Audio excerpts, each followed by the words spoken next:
Great. Just great to be here. I'm looking forward to being here, and I hope you're excited about being a Christian and everything. Of all the sermons that I preach, this may be the one you remember more than any. You know, I appreciate the brother who made the graphic for that. Isn't that great? I mean, aren't those birds really fat? I mean, and to go, God with you, got a fat preacher standing there, you know, standing beside, looking at all of that. It's a great question. I thought we were going to answer important questions. You know, I mean, the whole theme of this is 7 important questions. How on earth could this be an important question? Now, in your mind, what are you thinking? What do you expect this sermon? Where are you expecting this thing to go? You got to understand. We need to understand that. Have you ever seen a skinny bird? Yeah. Isn't that funny? Isn't that funny? Why? God's here. 3-letter word. God. G-O-D.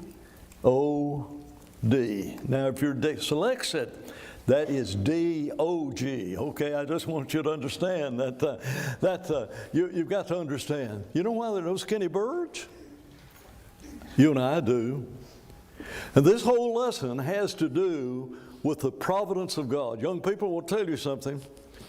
God wants to be in your life, and He's promised that He'll watch over you while you're young. Now, these old folks, they've got it sitting over here on the other side. They've heard about this. They didn't remember it. Important thing for you to remember. God is personally concerned about you. And I'm just so thankful we've got these young people here. I know all of you are thankful that we have these young people here. What's it about? Providence? How many times do you think the word providence is found in the Bible? Isn't that amazing? Trying to think of a verse in the Bible that has the word providence in it.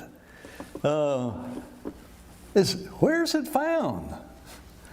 Isn't that amazing? Now, the word provide is found in it oftentimes.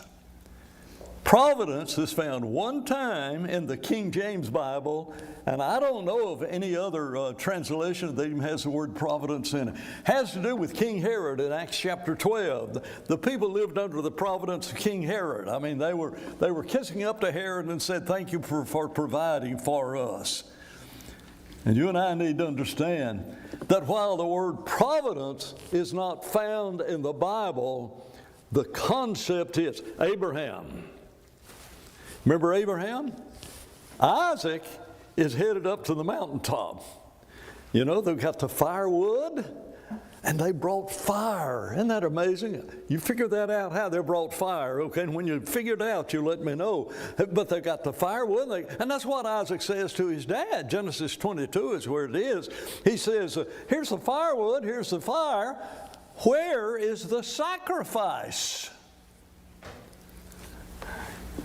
You know the answer? God will provide for Himself the sacrifice. That's pretty powerful. And I don't know where you are in your life, and I don't know what mountaintop you're climbing up, what great burden that you're climbing up there, and as you get old, wow, getting old's hard, isn't it? Nobody ever told me it'd be this hard. I'm telling you, and I told the lady in Palm Beach, West Palm Beach this, and she said, "No, Dan, it's all cracks. You know, it ain't what it's cracked up to be, but it's all cracks." But listen, God's going to take care of you. And that's the whole theme of this lesson. God will provide. Amen. Isn't that amazing? Who does He provide for? Everybody. Yeah, I love that answer. I love that answer. This guy, you ought to be learning how to do sign language, okay? God will provide for everybody. 2 things, Matthew chapter 5. You know, the latter part of Matthew chapter 5, it's the whole paragraph, verse 43 through the end of the chapter, says God provides two things for everybody on this earth. You know, you think, what's God give to everybody? Well, if it hadn't been cloudy this morning, you would have gotten the first one. And isn't that amazing? And if about 3 o'clock this afternoon, we're going to find out what the second one is. Provides the sunshine and the rain. What would the world be like if God only provided for Christians? Isn't that amazing? What if the world what if God only poured down blessings on the Christians? You know, suppose maybe about 2 weeks ago we became a member of the church. You know, you were baptized, you did what God wants you to do, and you got baptized. And the very next morning you woke up and you had a brand new car in your driveway. That's not bad, is it? You see, God's going to take care only of Christians. Now you're Christians, and so I got a new car. Guess what? The next morning, you got a really, really nice boat and a trailer. It's big, but it's got a trailer you can put on it, and there's a pickup truck. And the next morning, you wake up, and you got a helicopter. What's your neighbor going to say? How things going at work? You have any rich relatives that died? I mean, I'm talking about, we're trying to get you inside the neighbor's brain and everything. And you say, well, I don't know. Well, where's all this coming? I said, I don't know. Well, I do know. I know become a Christian, and I know got a relationship with God. And he said, well, about 2 weeks ago. He knew what he'd say to you. What's the address of that church? That's the question that he'd ask, right? If God's going to give everybody's going to give you this, got a helicopter, you know, you've got everything that you've got ever wanted, and God gives it only to Christians.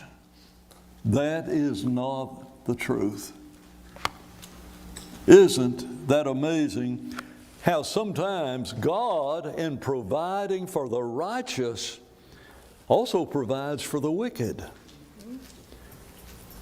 You see, Jesus says God makes the sun to rise on who? The just. What if it was only on the just? You know, everybody wants your farmland. You understand what I'm talking about? God provides. And so whenever Joseph is down in the land of Egypt, you remember how many years there were famine and how many years there was an abundance of food? Why is that happening?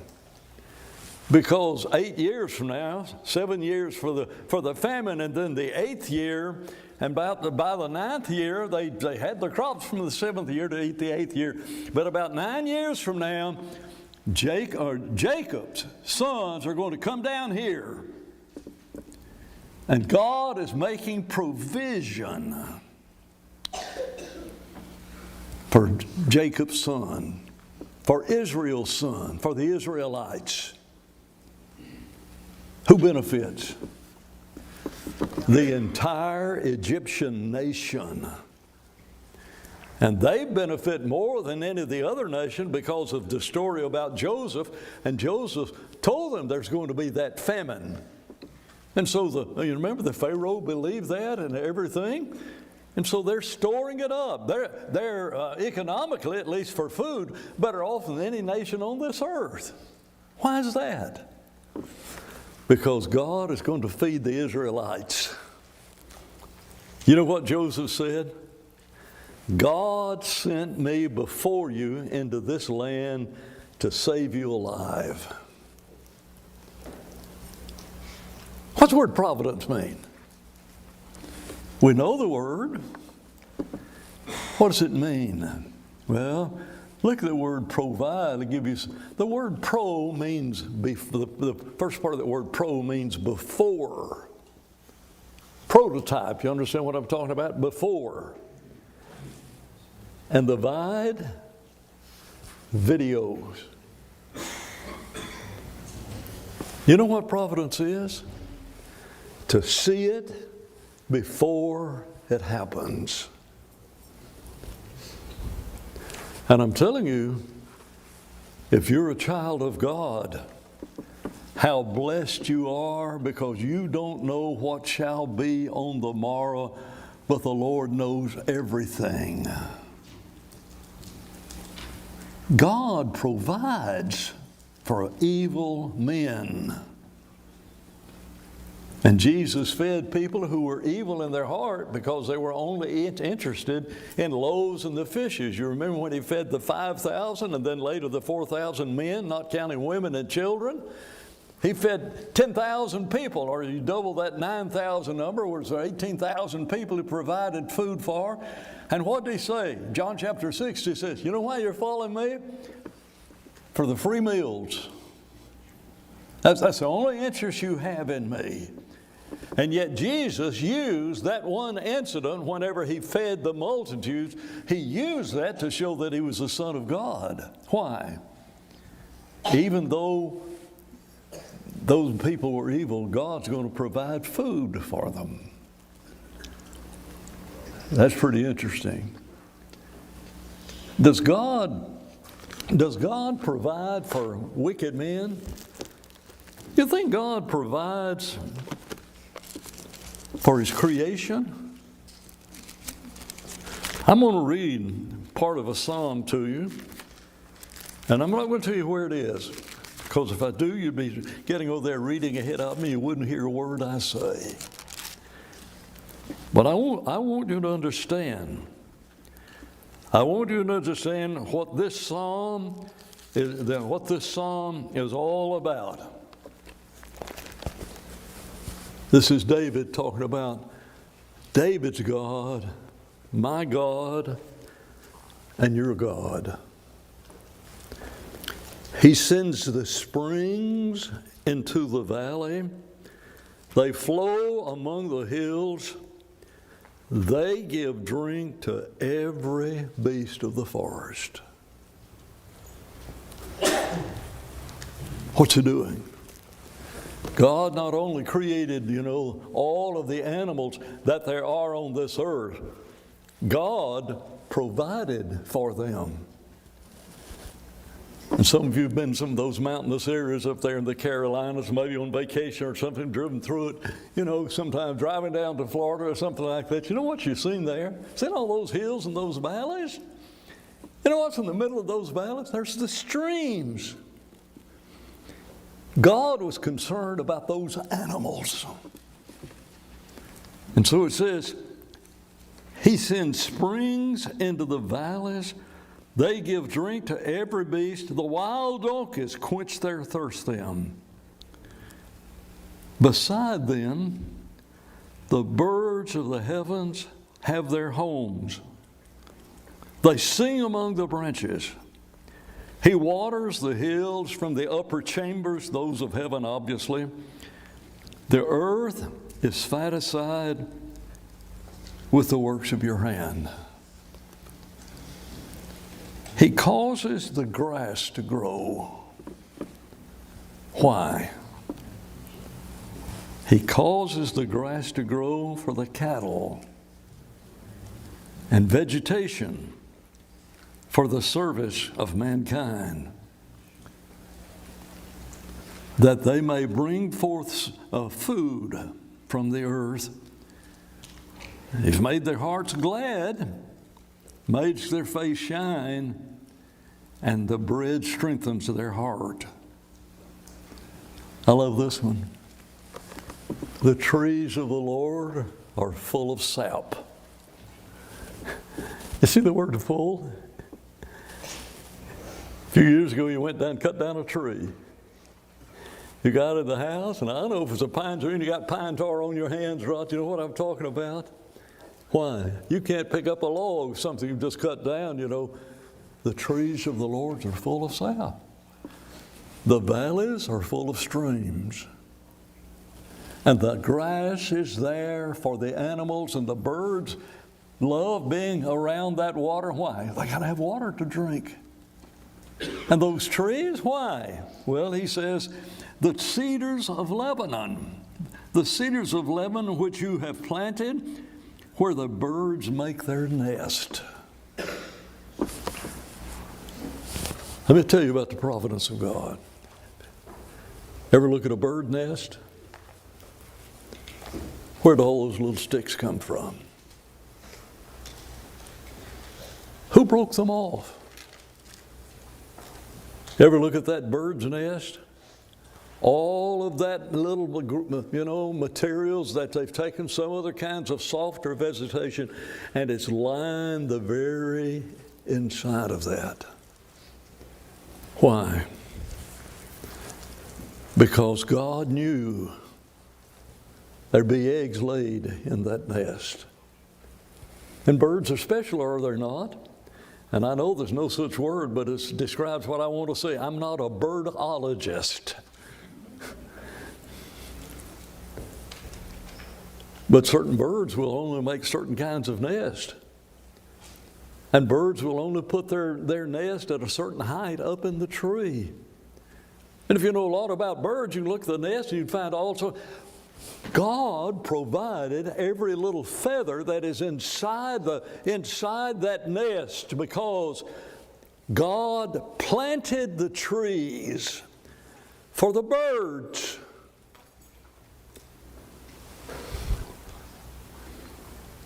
Surely it doesn't get any better than that.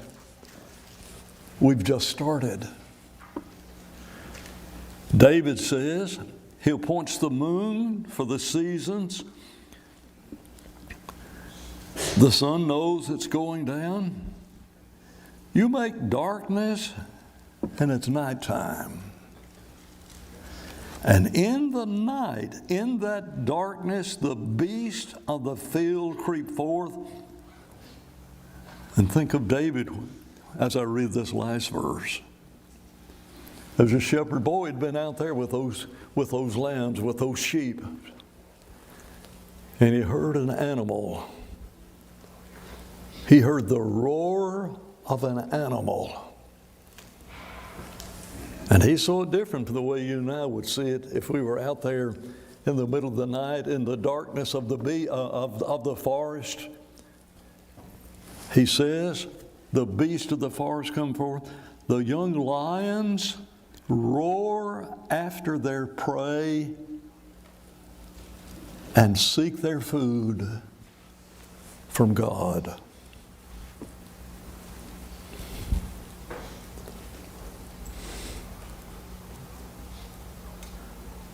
Birds are singing in the trees that God made because they've got a nest and they've got water. You fill in the blank, but see if you might guess one of the reasons they might be singing. And the sun and the moon, why did he make them? For the beast. Why did he make the beast? So David would be able to say, I heard the prayer of that lion. That's what it says. And then he says, when the sun rises, they gather together, they lie down in their dens. Man goes to his work, to the labor, and he labors till the next evening. O Lord, how manifold are your works. In your wisdom you've made them. The earth is full, not just the tree sap, but the earth is full of your possessions. He owns every lion, and he owns every bird. You guys know how to use Google.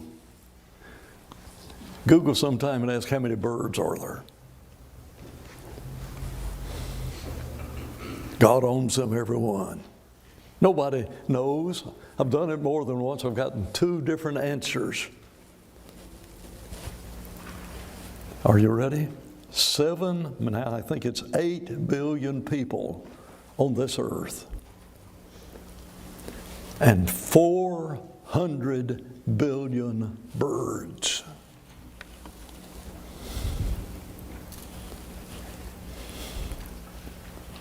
Other time I Googled it, I thought this just cannot be right. And the next time I Googled it, 800 billion birds. And more than half of them only live 1 year. And then he says, the earth is full of your possessions. The great and wide sea. One of the joys of living in Florida, isn't it? Going to the beach. The great and wide sea, in which are innumerable teeming things, living things, small and great. There the ships are. There's the large animal called a leviathan, which you have made to play in there. Isn't that amazing? Living things in the sea. Seashells, crushed sea shells that are just, so small and so tiny that the waves themselves have broken it up. You've been to the beach, you've dug down in the sand, and there's those broken seas. God feeds them, every one. And then he says, these all wait for you. Every fish out here in the lake. The great sea, all the fish in the oceans, these all wait for you, that you may give them food in their seasons. What you give them, they gather. You open your hands, and they are filled with good. Trees full of sap, earth's full of the presence of God, and we're filled with food. But so are the animals. You hide your face, and they are troubled. You take away their breath, they die, and they return to the dust. But you send forth your spirit, and they're created. That's pretty amazing.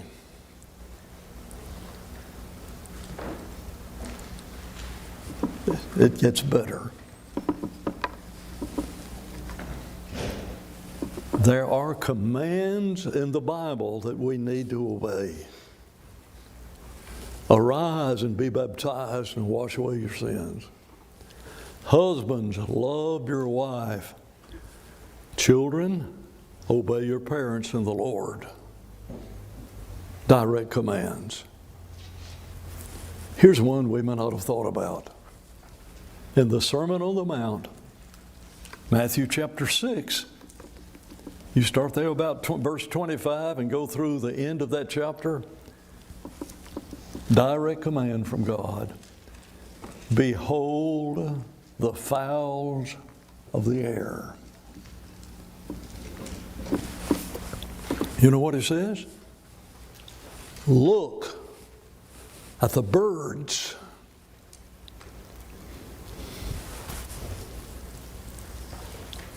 It's amazing we never do it.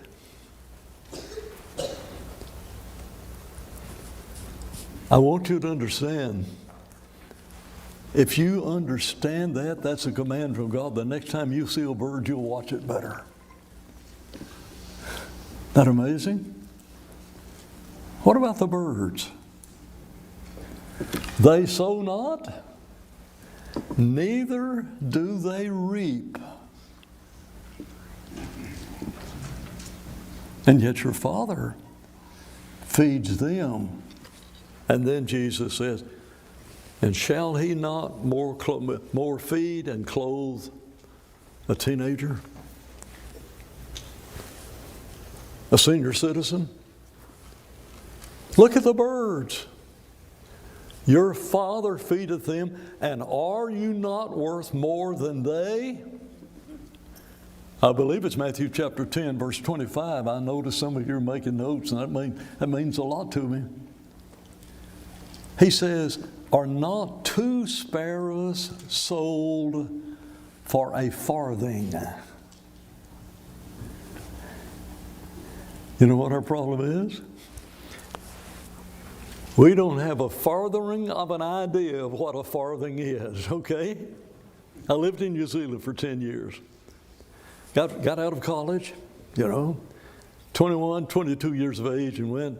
Next 10 years, I was a missionary in New Zealand and Fiji and Samoa. I know what a farthing is. In New Zealand, I want you to watch this now. They got a penny, big old copper coin. Some of you have seen that British copper coin, the penny. They've got a halfpenny. Now, if you're an American, they've got a half penny. If you're in New Zealand, they've got a halfpenny. So half of a farthing is a half penny. What is half of a half penny? It's a farthing. Is that 1/8? Or is that 1/4? I don't know. You do the math because we're not finished. The widow had 2 mites, and 2 mites make a farthing. Are not 2 sparrows sold for a farthing? A mite for each sparrow.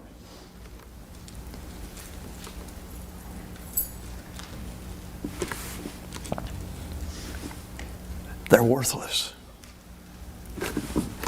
You want me to prove it? You're driving down the highway, and all of a sudden something hits your windshield. And what happened? A bird just hit my windshield. Ever have that happen? Do you know the very next thing you did? You checked your rearview mirror to see if it flew back over, and then you checked the windshield. You may flip those 2 around to see if it broke your windshield, and you kept right on driving. You don't remember anywhere that happened. You just remember sometime I was driving somewhere, and yet the Bible says not one sparrow falls to this earth without your Father. 800 billion sparrows, birds. And the Greek word there is not falling. Not that a bird's just flying along up in the sky and all of a sudden has a heart attack and takes a nosedive down to the earth. The Greek word indicates it might fly from one branch to another. 800 billion birds, and not one bird flies from one spot to another. Are you not much better than they?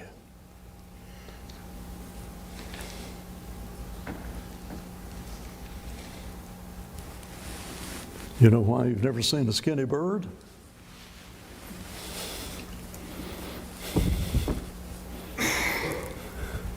Isn't that amazing? And Jesus says, be anxious for nothing. That's back in that Sermon on the Mount, Matthew chapter 5, starting about verse 43. Talking about the Lord. It's chapter 6, starting about verse 25. Aren't you better than a sparrow? What's bothering you? What's your concern? God is more concerned about you than He is about one bird of 800 billion birds that flies from one branch of a tree to another. You think He's not aware of what's happening in your life? The trials that you've had to deal with, and the temptation, and the many times you've done that which is right and stood up for that which is right.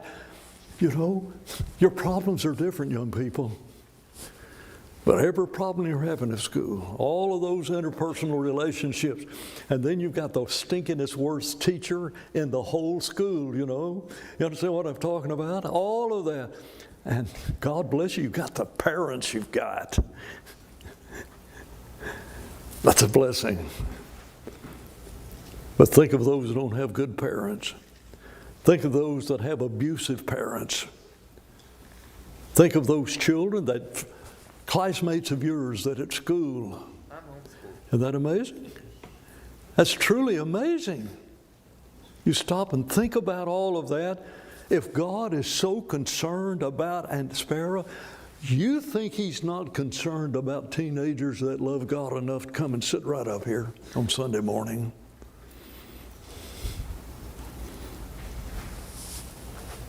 And those of us who are older, is He not concerned about us? Those of us who have young children. Anxiety of trying to rear children and everything in this day and age. Parents, I don't know how you're doing it. God bless you, because God is aware of what you're dealing with. That's pretty amazing, isn't it? That's not the half of it. You ready for the good part of the sermon? The eyes of the Lord are over the birds. Oh, no, that's not what it says. The eyes of the Lord are over the righteous, and His ears are open to their prayers.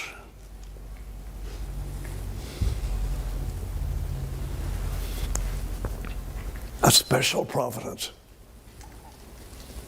He gives the sunshine and the rain to the most wicked people, even to those who crucified His Son, enjoyed the fruitful seasons that God gave to them.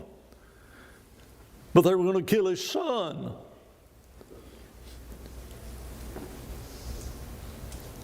The eyes of the Lord are over the righteous. His ears are open to their prayers. Young people, you got to learn how to pray. It's got to be a part of your life. You got to learn how to pray. Why? Now, this is not the way it is. I'm sorry, I got a kindergarten brain. You want to look inside my kindergarten brain? I have to think of it simple. And I guess I'm weird in that way, but I think about heaven. And I think about how busy heaven is. All this bad weather, these hurricanes, these tornadoes, all of these wars that are going on, all of the need over here, the droughts that you're having here, and the crop failures you're having there, and all of these things, and angels are running it. It's just not the way it is. It's Dan's kindergarten brain looking at it, and angels are running in the very throne of God and just giving one report after another about everything that's happening on this earth, and all of a sudden God says, "Stop!" And heaven goes silent. And God says, "My child in Sebring, Florida, is crying out to me." And the eyes of the heavens are over the righteous,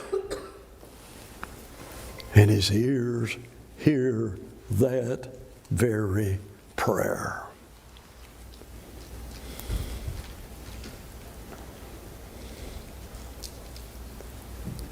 A group of mothers together with small children. Children are, running in the other room, maybe got the windows open, and the kids are playing outside. And all of a sudden, a child starts crying. And one mother jumps up. She recognizes that cry. One mother jumps up and runs.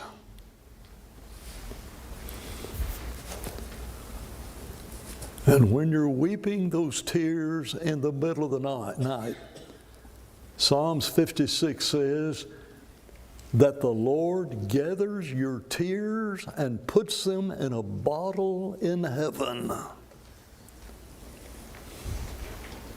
You've been there.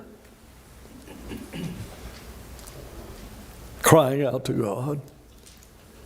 Hurting and shedding tears that nobody else was aware of. Your husband, your wife may not be aware of it. You, a young person, your parents are not aware of it, and you just sort of rub your eyes to wipe the tears away. Take the bed sheet, God collects those tears and puts them in a bottle in heaven. That's poetic and figurative. You can make it literal if you want to.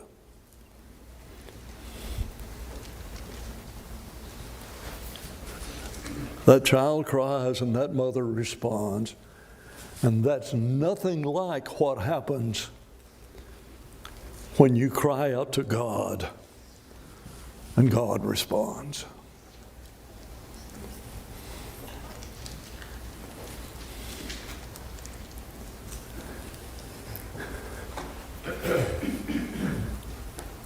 The eyes of the Lord are over the righteous. They are.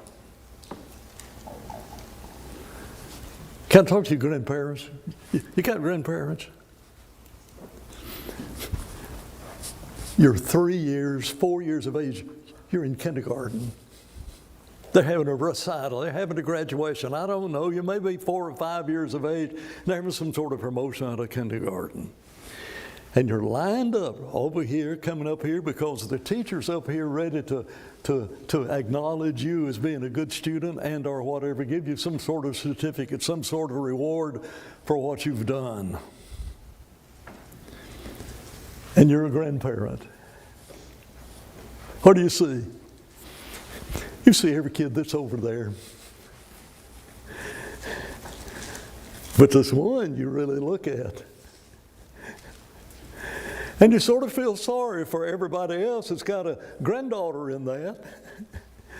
Because the cutest granddaughter that is over there is yours. And that little stinking boy behind her pulls her ponytail. And you think, you do that one more time and I'm going to come over there and spank you. I don't care who you belong to. That's my granddaughter.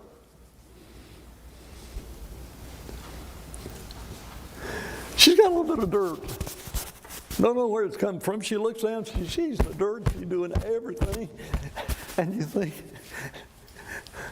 your grandparents think, don't worry about it. We'll go this afternoon, I'll buy you 3 new dresses.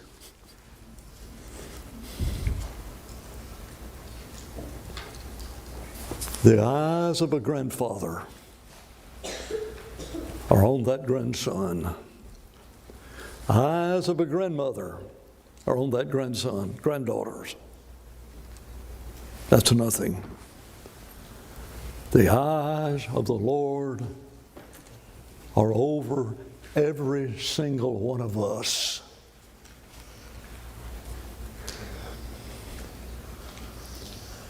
And His ears are open to our prayers. And the mother jumps up and runs. And God stops all activity because at that moment, your cry is all that matters.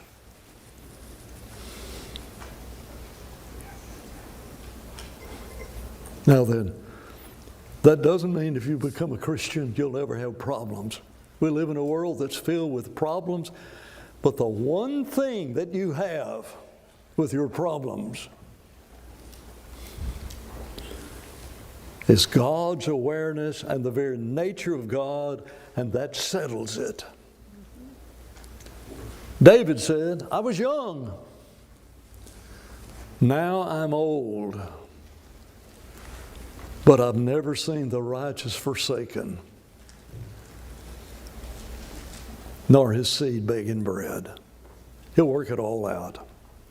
Final story. 5 years of age. Kindergarten teacher says, tomorrow we're going to do paintings. You have your own easel. You're going to have everything here. If you got a big brother, sister, get a good shirt to put on. Or get one of the shirts, because you don't want you to get paint on your good clothes. But I want you to think tonight about what you're going to paint. And you lie awake thinking about what you're going to do because you've never really had one of those little tiny paintbrushes in your hand, but you've got it all figured out exactly how you're going to make it, how you're going to put it all together. And you can hardly wait till the next day. And there you go, filled with pride because you are about to do the greatest painting that's ever been done. You know what you're going to do with it? You're going to give it to your mother when she gets home. Big brothers and sisters, they got all of their paintings and all the things they've done at school on that refrigerator. She's going to pull down every single one of those, and the only painting left on there is going to be the one you're going to do that day. There's one problem. Just as you're ready to start painting, a little boy that pulled your hair when you were lined up in the wall walks over there and grabs your whole palettes of paint and throws blobs of paint all over that canvas. It's all over.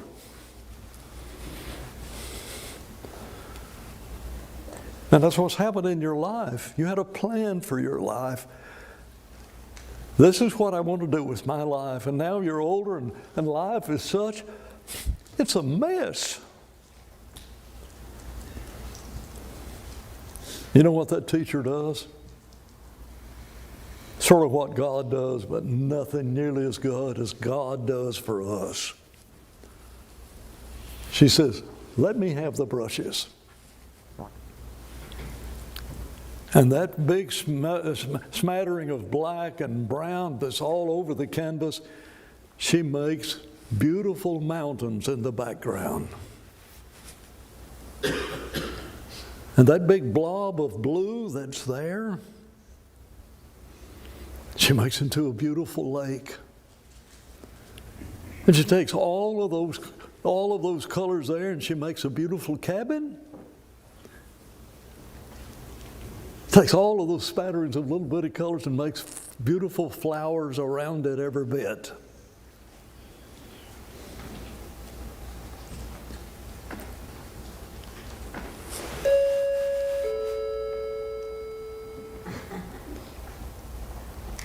And what you thought was a ruined painting is so special. Not what you dreamed it might be. But when that teacher says, give me the brush, let me see what I can do with it. In your life, dreams, what I want to be, what I want to become. It's going to work out that way. Don't lose your dream. But things do go bad. And the one thing that we need to do with the dreams we had when we were this age and the dreams that never became a reality, give the brush of your life to God. And let's see what He can do with it. And can I prove to you how true that is? It's because you've never seen a skinny bird. Look at the birds and stop all of this endless worrying. God will take care of you every day, all the way. He will take care of you.